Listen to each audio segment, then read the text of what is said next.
আজকে যারা cruise trip করতে চান মানে তাদের জন্য কিছু পরামর্শ আসলে দিতে চাই।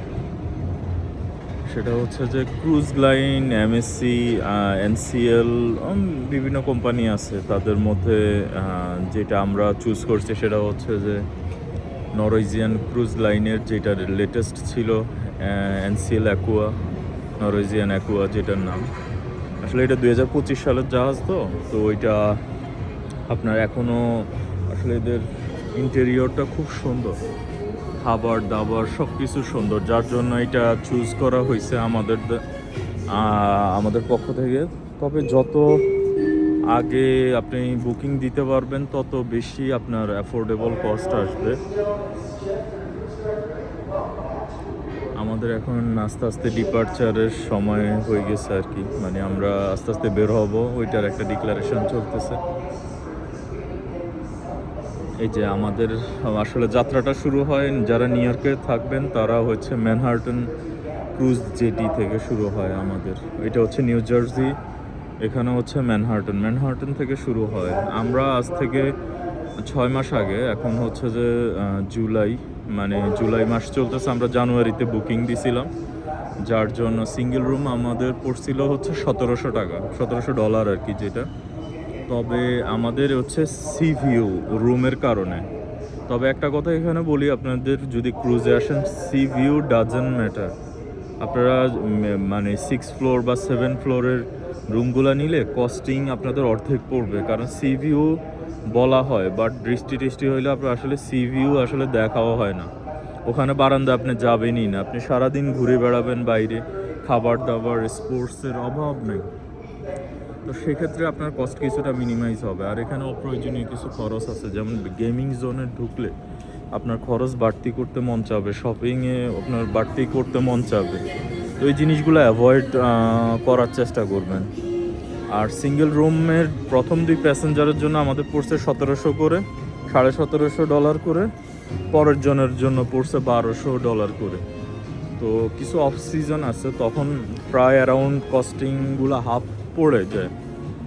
আর যদি আপনারা মনে করেন যে মানে আমি আর একটু, এখন এটা পিক সিজন, বাচ্চাদের স্কুল কলেজ বন্ধ, তো যদি মনে করেন যে আর একটু মানে অফ সিজনে যাব, সেক্ষেত্রে খরচ অর্ধেক কমবে।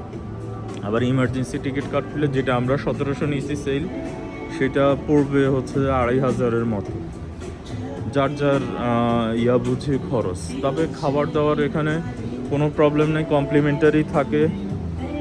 ওদের রেস্টুরেন্টগুলো বিভিন্ন কোয়ালিটিতে সাজানো, বিভিন্ন নাম দিয়ে রাখছে। বুফে আছে, বুফেতে আনলিমিটেড খাবার, একটা টাইম লিমিট করা আছে, খাবেন। খাবার দাবার নিয়ে কোনো প্রবলেম নাই আর কি, স্পেশালি এনসিএলে। তারপরে কিছু কিছু প্রোগ্রাম আছে, যেমন হচ্ছে যে এই যে এটা বাত, এখানে ক্লাবের জন্য এটার জন্য পে করতে হয়। তারপরে ড্রিঙ্কসের জন্য আছে আনলিমিটেড ড্রিঙ্কস, আপনার অফার আছে। ইন্টারনেট, এটা বেশি প্রবলেমে পড়ছি, $200। আসলে এখানে ইন্টারনেট নেওয়াটা বোকামি। আপনি বেটার হচ্ছে যে এখানে ইন্টারনেট না নেন, দেখেন, ভিডিও করেন, দেন হচ্ছে যে ওই যে যখন বারমুডা যাবেন বা কোনো দ্বীপে যাবেন, ওখানে অটো, বিভিন্ন রেস্টুরেন্টের হাই স্পিডি ওয়াইফাই আছে। এখানে স্টারলিংকের নেট থাকে, বাট ওইটা ভালো কাজ করে না, কারণ আপনি কন্টিনিউয়াস মুভ করতেছেন, সাগরের মধ্যে পানি, উপরে স্যাটেলাইট, ওইটা ওইভাবে কাজ করে না।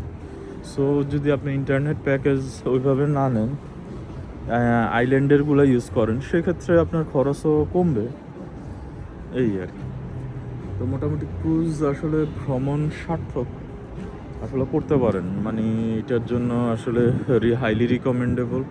যদি সময় থাকে, অবসর সময় থাকে, ঠান্ডার মধ্যে, যেমন হচ্ছে আমরা নিউ ইয়র্কে যদি ঠান্ডা পড়ে, এই যে নিউ জার্সিতে যদি ঠান্ডা পড়ে, সেক্ষেত্রে আমরা যদি ক্রুজে ট্রপিক্যাল কান্ট্রিগুলো, যেমন বারমুডা ছিল ব্রিটিশ আইল্যান্ড, তো ওই ইয়াগুলো ফ্লোরিডা, ওইদিকে আমাদের ট্রপিক্যাল একটা ওয়েদার থাকে। তো অ্যাটলিস্ট 1 উইকের জন্য গেলেও, যখন এইদিকে ব্লিজার্ডের পসিবিলিটি থাকে, তখন আপনি একটা ভালো পরিবেশে থাকলেন, ওখানে একটু গরমের মধ্যে থাকলেন, আর এমনিতেও যাবেন, আর তেমন কোনো প্রবলেম নাই। কারো কারো সি সিকনেস হয়, ওইটা কাটে যায়, আবার হচ্ছে মেডিসিন নিলে কাটে। আর একটু বৃষ্টির সময় একটু রোলিং করে, বাট এগুলো হচ্ছে যে মানে কি বলবো, এখানে 6000, এই যে আমাদের যে ক্রুজটা ছিল প্রায় 6,000 লোকের অ্যারেঞ্জমেন্ট। 6,000 লোকের অ্যারেঞ্জমেন্ট, তার মধ্যে হচ্ছে যে আপনার 3,500 মানে 3800-র মতো হচ্ছে আমাদের প্যাসেঞ্জার, 1500 বা 2300-র উপরে ছিল ক্রু মেম্বার। তাদের ব্যবহার আচার আচরণ খুবই ভালো, সব দিক দিয়ে ভালো। আর আরেকটা জিনিস থাকে এখানে, একটা কোশ্চেন থাকে, খাবার কি হালাল না হারাম। ওদের মিটটা হালাল সার্টিফাইড। আপনি কিছু জিনিস আছে সসের কারণে আপনার হারাম হয়ে যেতে পারে, যেমন ওয়াইন দিবেন না, স্টেক খাইলে ওয়াইনটা দিবেন না, অ্যাভয়েড করবেন ওয়াইনগুলো। আর যেটা বললাম ফাইনালি, সেটা হচ্ছে রুমটা চুজ করার ক্ষেত্রে একটু সিভিউ নিলে আপনার এক্সপেন্স অলমোস্ট 30 to 40% বাড়বে।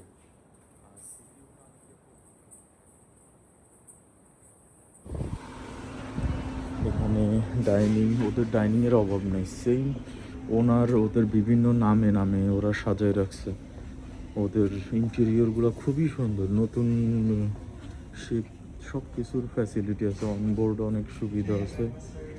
এই যে অনবোর্ড আপনার সব কিছু ডাইনিং ফ্যাসিলিটি আছে, এগুলো কমপ্লিমেন্টারি ডাইনিং, স্পেশালিটি ডাইনিং, এটা অনেকগুলো সার্ভিস আছে। এগুলো হাটসন আছে, সেফ সাইড আছে, লোকাল বার আছে, তারপরে ইনলজ আছে। এগুলো তো সব ফ্রি, আপনি যা অর্ডার করবেন সবই ফ্রি আপনার জন্য।